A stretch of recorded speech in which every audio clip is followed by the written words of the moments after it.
Hello भक्तों, स्वागत है आपका हमारे YouTube चैनल श्री कृष्ण पर। तो भक्तों, आज हम आपको भगवत गीता का संपूर्ण ज्ञान सुनाने जा रहे हैं। जय श्री कृष्ण, जय अर्जुन, जय गीता माँ की जय। मेरे प्यारे श्रोताओं, आज हम प्रवेश करने जा रहे हैं उस दिव्य ग्रंथ की अमृतमयी कथा में, जो केवल एक पुस्तक नहीं बल्कि जीवन का मार्ग है, श्रीमद् भगवत गीता। यह वह ज्ञान है जो स्वयं भगवान श्री कृष्ण ने कुरुक्षेत्र के युद्ध भूमि में अर्जुन को दिया था। जब एक ओर शंख बज रहे थे, रथों की गर्जना हो रही थी, और दूसरी ओर एक योद्धा अर्जुन अपने धर्म और करुणा के बीच विचलित खड़ा था, तब प्रभु श्री कृष्ण जी ने जो कहा वही गीता का उपदेश बना। वही ज्ञान आज तक संसार को दिशा दे रहा है। तो आइए इस दिव्य कथा की शुरुआत करते हैं, जहाँ युद्ध भूमि कुरुक्षेत्र में केवल युद्ध नहीं बल्कि आत्मा और परमात्मा का संवाद हुआ। यही है भगवत गीता, आत्मा की परम यात्रा। बोलिए श्रीमद् भगवत गीता की जय। कुरुक्षेत्र का आरंभ और अर्जुन का विषाद। संध्या का समय था। कुरुक्षेत्र की विशाल भूमि पर लाखों सैनिक अपने अपने दलों में खड़े थे। कौरव और पांडव, दो वंशों के बीच वह युद्ध जो केवल राज्य के लिए नहीं बल्कि धर्म और अधर्म के बीच का संघर्ष था। अर्जुन का रथ स्वर्णिम था। उसके सारथी स्वयं भगवान श्री कृष्ण थे। उनके हाथों में शंख, पांचजन्य और अर्जुन के हाथों में गांडीव धनुष। जैसे ही शंखनाद हुआ, धरती कांप उठी। लेकिन उस महायुद्ध के ठीक पहले अर्जुन के मन में विचारों का तूफान उठ रहा था। वह अपने सगे संबंधियों को युद्ध भूमि में देखकर कांप उठा था। उसकी दृष्टि भीगी हृदय बोला, हे केशव, मैं इन्हें कैसे मारूं? ये मेरे पितामह हैं, मेरे गुरु हैं, मेरे बंधु हैं। अर्जुन ने धनुष नीचे रख दिया, रथ में बैठ गया और कहा, हे माधव, मैं युद्ध नहीं करूँगा। यही से शुरू होता है गीता का महान संवाद। श्री कृष्ण का उपदेश प्रारंभ यही से हुआ। श्री कृष्ण मुस्कुराए।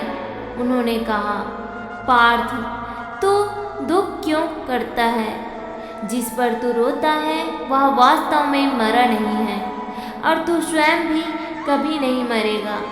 आत्मा न जन्म लेती है न मरती है। भगवान श्री कृष्ण बोले, देह नाशवान है पर आत्मा शाश्वत है। यह शरीर बदलता है, जैसे मनुष्य पुराने वस्त्र उतारकर नए पहन लेता है। इसलिए युद्ध कर धर्म के लिए। अर्जुन मौन सुनता रहा। श्री कृष्ण के शब्द उसके मन में प्रकाश बनकर उतरने लगे। कर्मयोग का रहस्य। भगवान श्री कृष्ण बोले, हे अर्जुन, केवल कर्म करने का अधिकार तुझे है, उसके फल पर नहीं। तू कर्म करता जा, परिणाम की चिंता मत कर। उन्होंने बताया, जो व्यक्ति बिना फल की इच्छा के अपना कर्तव्य करता है वही सच्चा योगी है, वही मोक्ष की ओर बढ़ता है। यह सुन अर्जुन के मन का भ्रम थोड़ा हटने लगा। श्री कृष्ण ने आगे कहा, कर्म से भागना पाप है। यदि तू युद्ध से भागेगा तो अधर्म बढ़ेगा। इसलिए धर्म रक्षण के लिए युद्ध कर। ज्ञान योग और भक्ति योग का उदय। श्री कृष्ण बोले, हे पार्थ, जब जब धर्म की हानि होती है और अधर्म बढ़ता है, तब तब मैं अवतरित होता हूँ, धर्म की रक्षा के लिए, साधु जन के उद्धार के लिए। अर्जुन ने कहा, हे प्रभु, आप कहते हैं कि आपने यह ज्ञान बहुत पहले दिया, परंतु आप तो अब हैं, तब आपने किसे दिया था? भगवान श्री कृष्ण मुस्कुराए, हे अर्जुन, तू और मैं अनेक जन्मों से गुजरे हैं। तू उन्हें नहीं जानता, पर मैं जानता हूँ। मैं जन्म जन्मांतर से सब कुछ देखता हूँ। उन्होंने आगे कहा, मैं ही वह परमात्मा हूँ जो सबके हृदय में स्थित है। मैं ही ज्ञान हूँ, मैं ही साधन हूँ, मैं ही साध्य हूँ। भक्ति का मर्म। अर्जुन ने कहा, हे प्रभु, आप महान हैं, अनंत हैं, आप ही ब्रह्म हैं। फिर मुझे बताइए, मैं आपको कैसे जानूं? भगवान श्री कृष्ण ने कहा, जो मुझसे प्रेम करता है वही मुझे जान सकता है। जो मुझे सच्चे भाव से भजता है मैं उसी में बस जाता हूँ। श्री कृष्ण बोले, जो मुझे एक फूल, एक फल या थोड़ा सा जल भी प्रेम पूर्वक अर्पण करता है मैं उसे स्वीकार करता हूँ। उन्होंने कहा, मुझ में मन लगा, मेरा भक्त बन, मुझ में प्रणाम कर, तभी तू मेरे पास आएगा, मैं तुझे मुक्त कर दूंगा। भगवान ने विराट रूप का दर्शन दिया। अर्जुन ने कहा, हे प्रभु, यदि आप कृपा करें तो मुझे अपना विराट रूप दिखाइए। श्री कृष्ण ने दिव्य चक्षु दिए और तब अर्जुन ने जो देखा वह शब्दों में नहीं समा सकता। सृष्टि का प्रत्येक रूप, प्रत्येक देवता, प्रत्येक अस्तित्व कृष्ण के शरीर में समाहित था। उनकी आंखों से अग्नि निकल रही थी, उनके मुख से ब्रह्मांड के दृश्य प्रकट हो रहे थे। सूर्य और चंद्र उनके नेत्रों में थे। अर्जुन कांप उठा, हे प्रभु, मैं नहीं जानता कि कौन है आप काल हैं जो सबको निगलने आए हैं। श्री कृष्ण बोले, हाँ पार्थ, मैं काल हूँ, सबका संहारक। ये सप्त योद्धा पहले ही मारे जा चुके हैं, तू केवल निमित्त पात्र है। अर्जुन नतमस्तक हो गया, प्रभु, मैं आपका भक्त हूँ, मुझसे भूल हुई, कृपया क्षमा करें।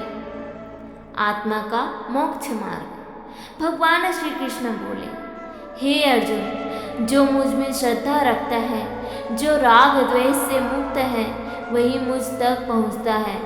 उन्होंने आगे कहा, यह संसार दुखमय है, पर जो मुझ पर आश्रित होता है वह इस दुख सागर से पार होता है।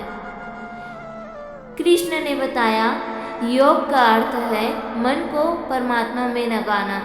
जो अपने मन को वश में कर लेता है वही सच्चा योगी है। परम ज्ञान और स्थिर बुद्धि। अर्जुन ने कहा, प्रभु, स्थिर बुद्धि वाला कौन है? भगवान श्री कृष्ण बोले, जो सुख दुख में समान रहता है, जो प्रशंसा और निंदा में एक सा है, जो आसक्ति से मुक्त है, वही स्थिर बुद्धि वाला है। उन्होंने कहा, जब मनुष्य अपने भीतर के आत्मा का अनुभव करता है तब उसे संसार में कुछ पाने की इच्छा नहीं रहती, वही आत्मज्ञानी है। अंतर्मन का प्रकाश। भगवान श्री कृष्ण बोले, हे अर्जुन, मैं ही सबका आरंभ हूँ, मध्य हूँ और अंत भी मैं ही हूँ। मुझसे सब कुछ उत्पन्न होता है, मुझ में ही लय होता है। उन्होंने कहा, मैं अग्नि में अग्नि हूँ, जल में रस हूँ, सूर्य का तेज हूँ, चंद्रमा की शीतलता हूँ। जो मुझे सभी रूपों में देखता है वही सच्चा ज्ञानी है। अर्जुन का संकल्प। अब अर्जुन ने कहा, प्रभु, मेरा भ्रम मिट गया। अब मैं जान गया कि आप ही परम सत्य हैं। मैं युद्ध करूँगा आपके आदेश से धर्म के लिए। भगवान श्री कृष्ण ने मुस्कुरा कर कहा, याद रखो पार्थ, जो मेरा संदेश सुनता है, जो गीता का पाठ करता है, वह मुझ में प्राप्त करता है। आइए भक्तों, अब हम आपको गीता का संपूर्ण सार सुनाते हैं। भगवान श्री कृष्ण बोले, हे अर्जुन, मैंने तुझसे वह सब कहा जो परम रहस्य है। अब तू अपने विवेक से जो उचित समझे वही कर। फिर कहा, सर्वधर्मान परित्यज्य मामेकं शरणं व्रज, अहं त्वां सर्वपापेभ्यो मोक्षयिष्यामि मा शुचम्। अर्थात सभी धर्मों को छोड़कर मेरी शरण में आ जा, मैं तुझे सभी पापों से मुक्त कर दूंगा, चिंता मत कर। अर्जुन ने कहा, प्रभु अब मेरा मोह नष्ट हो गया है, मैं युद्ध करूंगा जैसे आपने कहा। गीता का अमर संदेश। कुरुक्षेत्र की रणभूमि गूंज उठी, शंख बजे, रथ दौड़े, तीर चले, पर अब अर्जुन का हृदय स्थिर था। वह जान चुका था कि जो कुछ भी हो रहा है वह ईश्वर की योजना है, और उस दिन केवल युद्ध नहीं हुआ, एक मानव आत्मा का परम जागरण हुआ। गीता ने हमें यह सिखाया कि जीवन का अर्थ कर्म है, भक्ति है और आत्मा की स्वतंत्रता है। आत्मा अमर है, कर्म करो पर फल की चिंता मत करो। सच्चा योग वही है जिसमें मन परमात्मा से जुड़ता है, जो प्रेम से भजता है, ईश्वर उसी के निकट रहता है। हर व्यक्ति के भीतर भगवान है, उसे पहचानो, वही मोक्ष है। जय श्री कृष्ण, जय गीता माँ की जय। यही रही श्रीमद् भगवद गीता की संपूर्ण कथा, एक ऐसी गाथा जो केवल युद्ध भूमि पर नहीं बल्कि हर इंसान के भीतर चलने वाले संघर्ष को दर्शाती है। तो भक्तों, यह कथा आपको कैसे लगी हमें कमेंट में ज़रूर बताएं। जय माँ गीता।